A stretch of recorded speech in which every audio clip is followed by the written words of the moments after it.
Let me share here a very unique way I use Freeplane to measure everything in my life. And I do that because of this principle here, the principle of measurement. What can't be measured can't be managed, and what can't be managed can't be improved. And I use that to seek for intelligence. And when I say intelligence, I mean intellectual, emotional, social, the control of the mind over the body with biological, physiological self-awareness, consciousness. Sublimation by redirecting, rechannel, refocus all your life resources. Also, financial and spiritual intelligence. You can seek for all those kinds of intelligences. And about life resources, everything narrows down to money. It either can be your real money, the money in a pocket, in your wallet, in your bank account, or it can be your potential money, your time and energies, like physical, mental, spiritual, emotional, psychological, and sexual energies. All those are your life resources. Everyone has it. You can, for example, exchange your time and energy for money.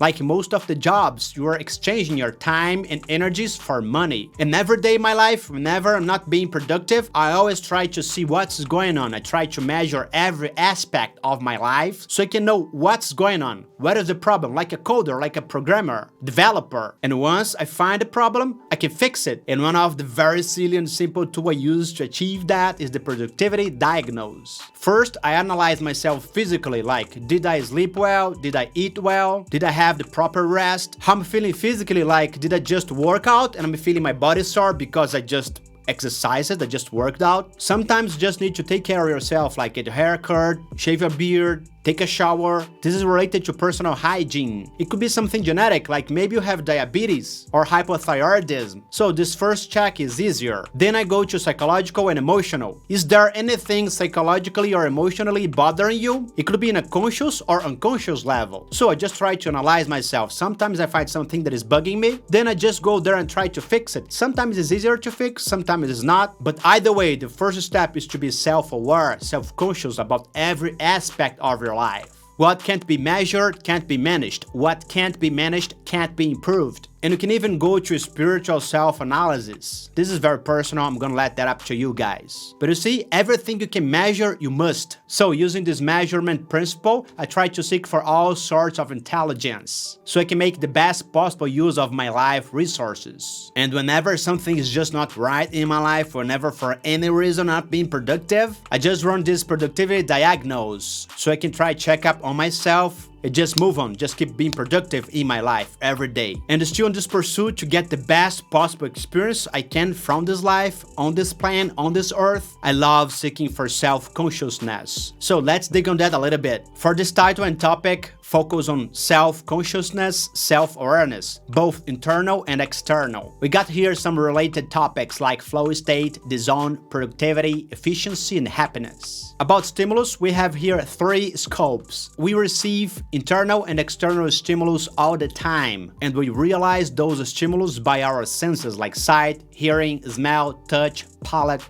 And perception is the total or partial or even the lack of perception of those stimulus that our body receive all the time. For example, a happy cheated man. A man that is in a relationship with a woman but thinks that woman is faithful, but in fact she's not. If that man never realized that his wife is cheating on him, maybe he would die happy. Maybe he would die thinking that he is the happiest man on earth. And this very man that may die happy and knowing that his wife cheated on him, she's not faithful. If for any reason he realizes that she's not faithful, that she have been cheating on him, maybe he can become very unhappy, very sad. The reality is the same, but his perception of the reality may change. Further, we will dig more on this concept, how we can use it to our own benefit. So we are receiving the stimulus all the time that we can perceive through our sensations. Then we got our own perception about those sensations, and we can either associate pain or pleasure regarding those stimulus and perceptions of those stimulus. Let me give here a simple example. For example, fire. If your house is under fire, you may panic. If you are indoors in the winter and you have a fire pit warming the house, you can feel comfort about it. The concept you have about house on fire or a fire pit is built, acquired, learned, lived, the meanings and associations you have with a house under fire or a fire pit. And you can use emotional intelligence to control your perceptions about everything. Externally, about the world around you, and internally, about yourself. Because the first instinct when you see a house under fire is survivance. Your body releases a lot of adrenaline in your bloodstream, so you can have a sense of urgency. That boost of adrenaline is so you can act fast and keep yourself alive. This is a self-preservation instinct, and using neuro-linguistic programming, you can reprogram, configure, rewire your associations with pain and pleasure. For example, if you're inside the house under fire, if you panic, that's not gonna help you to take the right measures, the right action. You're not gonna have the best control over your body if you panic, and you neither will make the right decisions.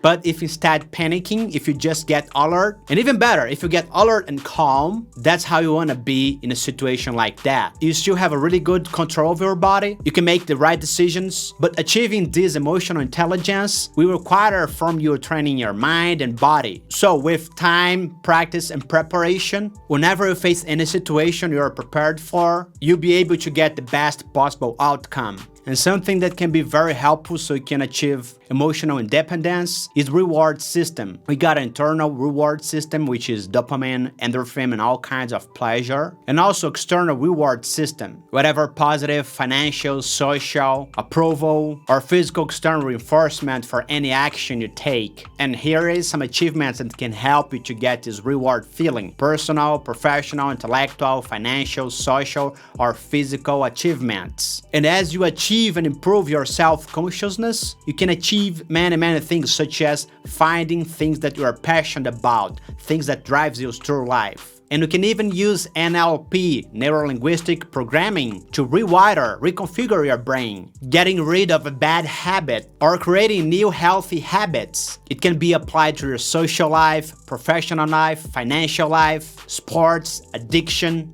You can literally reprogram your brain, rewire your brain using this very simple tool. And here it is, an exercise you can practice to achieve this self-consciousness. You need to get to know yourself. Things you like, dislike, your whole past, your history. Really understand who you are and accept yourself. Then you can make a future projection of your life. Who and how you want to be in the future. Your financial life, professional, knowledge, intelligence. What would you like to change in your body shape? A third step is acceptance. You need to accept who you are, accept your limitations, accept things you cannot change, and be happy with that. And the things you don't like and you can change, do it. Do whatever you can to change it. Always seeking for expansion in your life. Change, improve things you can improve. So those are a few things I do trying to seek for self-consciousness so I can make the best possible usage from my life resources, my money, my time, and my energies. Always seeking for intelligence, all those kinds of intelligence. And all of that starts here at this principle. What can't be measured can't be managed, and what can't be managed